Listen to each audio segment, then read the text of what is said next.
직장일이 지치고 힘듭니다. 2024년 6월 10일 농사일. 안녕하세요. 오늘 스님은 하루 종일 6.13만인대법회 행사에 발표할 한반도 평화선언문 원고를 쓰고 행사 준비에 집중한 후 해질녘에는 논에 나가 모내기를 도왔습니다. 오늘은 폭염주의보가 내렸습니다. 농사팀 행자님들은 3일째 모내기를 하고 있었습니다. 한낮에는 더위를 피해 잠시 쉬었다가 오후 4시부터 800평 논에서 모내기를 시작했습니다. 스님도 원고를 마무리하고 논으로 나가보았습니다. 논 한쪽에서는 이항기로 모를 심고 한쪽에서는 땅을 고르는 작업을 하고 있었습니다. 스님은 모판을 옮겨 이항기에 싣고 비인 모판을 차곡차곡 정리해 두었습니다. 조금만 움직여도 이마에 땀방울이 맺혔습니다. 가만히 있어도 힘든 날씨에 논에서 손으로 썰애질을 하는 행자님들을 보며 스님이 말했습니다. 기계로 할 때 제대로 했으면 몸이 고생을 안 할 텐데. 다음엔 제대로 해보겠습니다. 스님은 모판을 옮겨놓고 오랜만에 밭을 둘러보러 갔습니다. 몸이 불편하신 동네 어르신의 밭을 주로 스님이 도맡아 농사를 지어왔습니다. 올해는 스님이 해외 일정이 많아서 농사를 지을 새가 없었습니다. 밭에 도착하니 풀밭이 되어 있었습니다. 풀 농사가 아주 잘 되었네요. 마늘을 심었던 위에 밭도 마찬가지였습니다. 따로 심은 적 없는 명아주만 무성히 자라 있었습니다. 명아주 밭이 되었네요. 보리를 심어두었던 산 아래 밭도 가보았습니다. 농사팀에서 보리를 다 수확하고 빈 땅이 되어 있었습니다. 밭 끝에 보리 한 줄이 남아 있었습니다. 저건 따로 수확을 해야겠네요. 저 보리만 해도 이 밭의 절반은 심을 수 있겠어요. 다음은 산 밑밭으로 가보았습니다. 호박이 심어져 있었습니다. 밭으로 가는 길이며 밭 주변에 풀이 무성했습니다. 예년 같으면 스님과 행자님들이 예초기로 풀을 다 뱄을 겁니다. 산 위 밭도 가보려고 했지만 다리에 통증이 심해서 다음에 가보기로 했습니다. 농사를 지을 때는 평생 할 것 같더니 다 옛날 일이 되었네요. 6.13만인 대법회가 끝나면 또 해외에 가야 해서 한동안 못 오겠네요. 이제 나이가 더 들면 옛날만큼 농사를 못 지을 것 같아요. 차를 타고 둘러볼 수 있는 밭을 다 둘러보고 울력을 마쳤습니다. 저녁 식사를 하고 스님은 다시 밤늦게까지 6.13만인 대법회 한반도 평화선언문을 교정했습니다. 오늘은 법문이 없었기 때문에 지난달 4일 애틀랜타에서 열린 직문직설 강연 내용을 소개하며 글을 마칩니다. 직장일이 지치고 힘듭니다. 직장에서 일한 지 18년 정도 됐습니다. 스스로를 몰아붙여가며 저 자신을 갈아넣는 심정으로 열심히 일했습니다. 그런데 요즘 부쩍 지칠 때가 많고 이렇게 사는 게 맞는지 혼란스럽습니다. 저는 행복하게 살고 싶은데 요즘 덜 행복하다는 생각이 들어서 고민입니다. 요즘 질문자가 괴로워하고 있는 일이 뭐예요?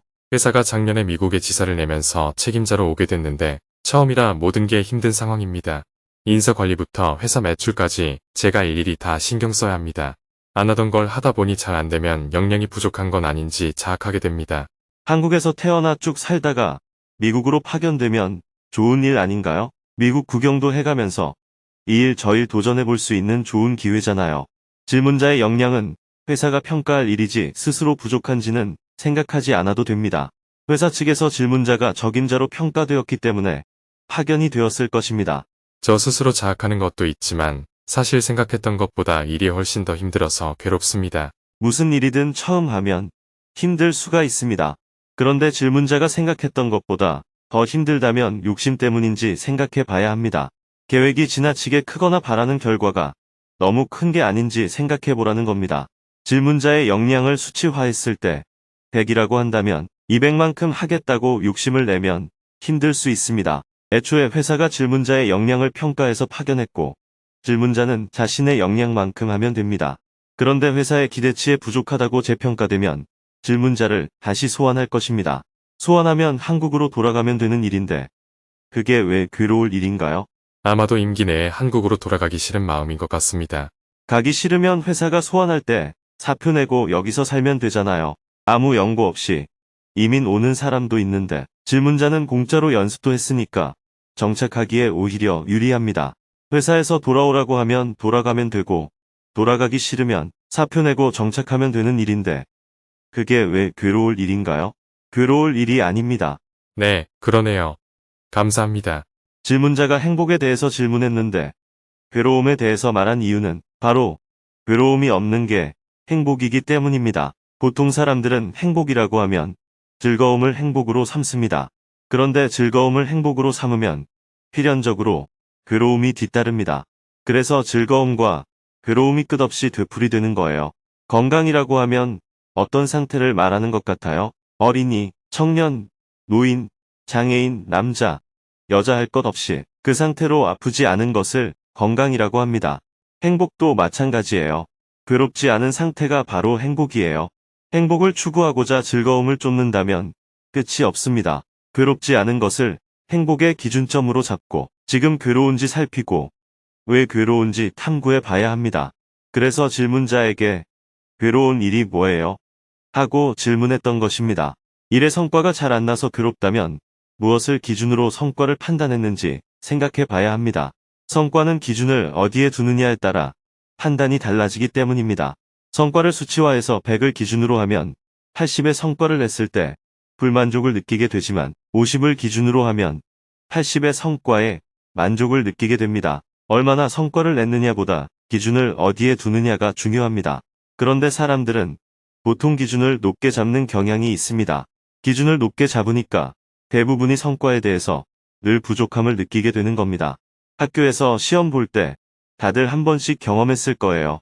학생들 중에서 시험을 잘 봤다는 사람이 많아요? 못 봤다는 사람이 많아요? 못 봤다는 사람이 훨씬 많을 거예요. 대부분이 기준점을 높게 두니까 결과가 항상 기준점에 못 미치는 것입니다. 욕심을 갖고 기준점을 높이니까 아이도 문제이고 남편도 문제이고 부인도 문제이고 회사도 문제이고 다 문제로 여겨지는 겁니다. 그런데 기준점을 낮추면 어떻게 될까요? 남편도 이만하면 괜찮고 부인도 이만하면 괜찮고 아이가 학교에 가는 것만으로도 다행이라고 생각하게 될 겁니다. 그래서 사실은 세상에 문제라고 할 것이 없습니다. 질문자는 올해 나이가 몇 살입니까? 45세입니다. 회사 입장에서 한번 생각해 봅시다. 45세에 해외 지사 책임자로 파견을 보냈다는 것은 질문자가 부정행위를 한 게 아니라면 질문자의 부족한 점을 감안하더라도 회사에서는 질문자를 가장 적임자로 판단했다는 것을 의미합니다. 그런데 스스로 부족하다고 여길 필요가 있을까요? 제 기준을 좀 낮추겠습니다. 물론 회사가 정해놓은 기준에 부족할 수 있습니다.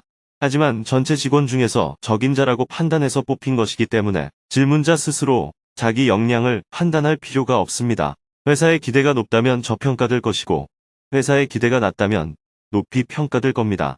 그것은 질문자가 어떻게 할 수 있는 일이 아니에요. 질문자는 그냥 최선을 다하면 됩니다. 이곳 미국에서 태어나 자란 사람도 사업하기 힘든 마당에 외국에서 온 사람이 처음으로 하는 일이 잘 될 것이라는 생각 자체가 욕심입니다. 몇 번 실패할 수 있고 실패를 연습이라고 생각해야 합니다. 기대만큼 안 돼서 한국으로 돌아가게 되더라도 실패라고 생각하기보다 2년간 미국 구경 잘하고 간다는 마음을 가져보면 좋겠습니다.